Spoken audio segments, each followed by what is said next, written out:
हाय, मैं हूं संदीप और आज के इस ब्लॉग में हम बात करेंगे जब शुभम मुझे और मुंबई को छोड़कर वापस बनारस हमेशा रहने के लिए चला गया। उसके बाद मेरी स्थिति क्या थी, मेरे मन में क्या चल रहा था, इसके विषय में हम बात करेंगे।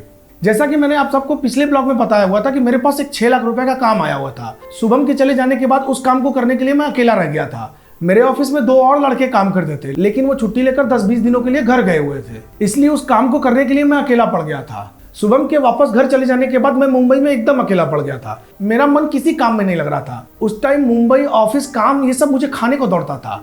जिस फिल्म का काम मेरे पास आया हुआ था उस पर मैंने 2 दिन बाद काम भी चालू किया, पर मेरा मन उस काम को करने में बिल्कुल नहीं लग रहा था। मुझे ऐसा लग रहा था मैं पता नहीं कहाँ आके फंस गया हूँ। ऐसा नहीं था कि वो काम मैं कर नहीं सकता था, लेकिन मेरा मन ही नहीं लग रहा उस काम को करने में। मैं अपने आप को इतना अकेला समझ रहा था कि मैं ऑफिस में घंटों कंप्यूटर चालू करके उसके सामने बैठा रहा करता था, लेकिन काम नहीं कर रहा था क्योंकि काम करने में मेरा मन ही नहीं लग रहा था। ये वर्क जिस क्लाइंट ने मुझे दिया हुआ था, इस काम के लिए उस क्लाइंट का फोन मुझे रोज आ रहा था। वो क्लाइंट जब भी मुझे कॉल कर रहा था वो मुझे यही पूछता था कि संदीप काम कहाँ तक हुआ, और मैं उसे यहाँ वहाँ की बातें बोल दिया करता था कि सर आपका काम चल रहा है, जल्दी आपका काम हो जाएगा, और यही बहाना बनाकर मैं उसे फोन रख दिया करता था, जबकि काम तो मैं कर ही नहीं पा रहा था। 1 दिन बीता, 2 दिन बीता, 3 दिन बीता। उन दोनों लड़कों को भी मैंने कॉल किया कि भाई जल्दी आ जाओ, शुभम घर चला गया है हमेशा के लिए और एक काम मेरे पास आया है, तुम लोग आ जाते तो यार मन भी लगता मेरा और काम भी हो जाता। उन दोनों लड़कों ने मुझसे कहा कि सर अभी हम नहीं आ पाएंगे, हमारे घर पे कुछ काम है, इसलिए हमें थोड़ा टाइम लगेगा। तो मैंने उनसे कहा ठीक है भाई, जैसा तुम ठीक समझो वैसा करो। फिर उसके बाद मैंने उस क्लाइंट को कॉल किया, उसको मैंने अपने मन की सारी दुविधाएं बताई।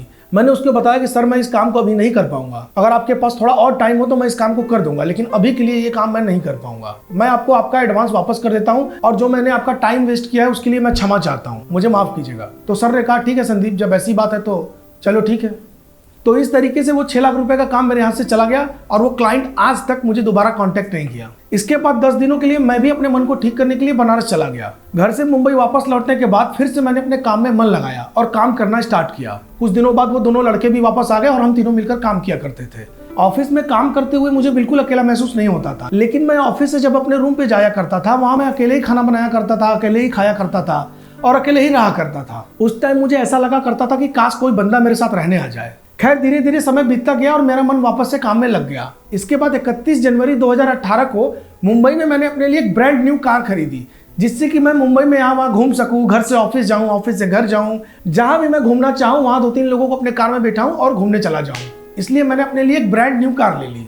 इसके बाद समय बीता और ढेर सारा काम मेरे पास आया और हम लोग काम करते चले गए। मैंने टाइगर श्रॉफ की फिल्म बागी 2 का पोस्टर भी बनाया, जैसा कि आप स्क्रीन पे देख सकते हैं। ये पोस्टर मैंने ही बनाया है। इस पोस्टर को डिजाइन करने के लिए मुझे 80,000 रुपये मिले थे। इसके बाद मैंने अरबाज खान के प्रोडक्शन के लिए, अजय देवगन के प्रोडक्शन के लिए, यशराज फिल्म्स के लिए, बहुत सारी नामी गिरामी कंपनियों के लिए मैंने काम किया। इसके बाद एक दिन दुबई से मेरे एक दोस्त ने मुझे फोन किया, जिस दोस्त का नाम सालू था। सालू ने मुझसे फोन पर कहा कि संदीप भैया मैं दुबई छोड़कर वापस आना चाहता हूँ, क्या मुझे आपके पास कुछ काम मिल पाएगा? तब मैंने सालू से कहा तुम मेरे दोस्त हो भाई, मैं तुम्हें क्यों नहीं काम दूंगा, तुम दुबई से घर वापस आ जाओ, वहां से मेरे पास मुंबई आ जाओ, मैं तुम्हें कुछ ना कुछ काम दिला दूंगा।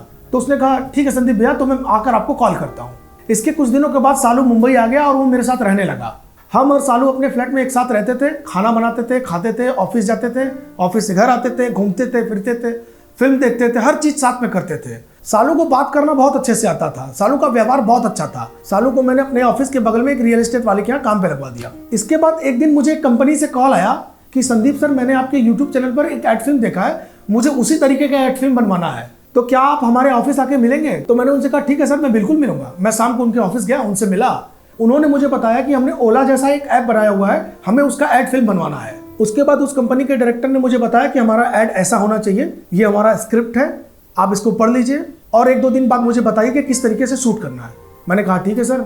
उस कंपनी के डायरेक्टर ने मुझे बताया कि एक सेलिब्रिटी से हमारी बात चल रही है, अगर वो रेडी हो जाते हैं तो फिर हम उनके साथ ऐड फिल्म शूट करेंगे। मैंने कहा ठीक है सर। मुझे नहीं मालूम था कि वो कौन सेलिब्रिटी था जिसके साथ मुझे ऐड बनाना है। तो मैं स्क्रिप्ट लेकर अपने ऑफिस चला गया, वहाँ स्क्रिप्ट पढ़ा। 2 दिन के बाद मैंने सर को कॉल किया कि सर मैं रेडी हूँ, ऐड फिल्म कब शूट करना है? तो सर ने बोला परसों शूट करना है, हमने एक स्टूडियो बुक कर लिया है, अब कल आकर स्टूडियो देख लीजिए और हम डिस्कस कर लेते हैं शूट कैसे कैसे करना है।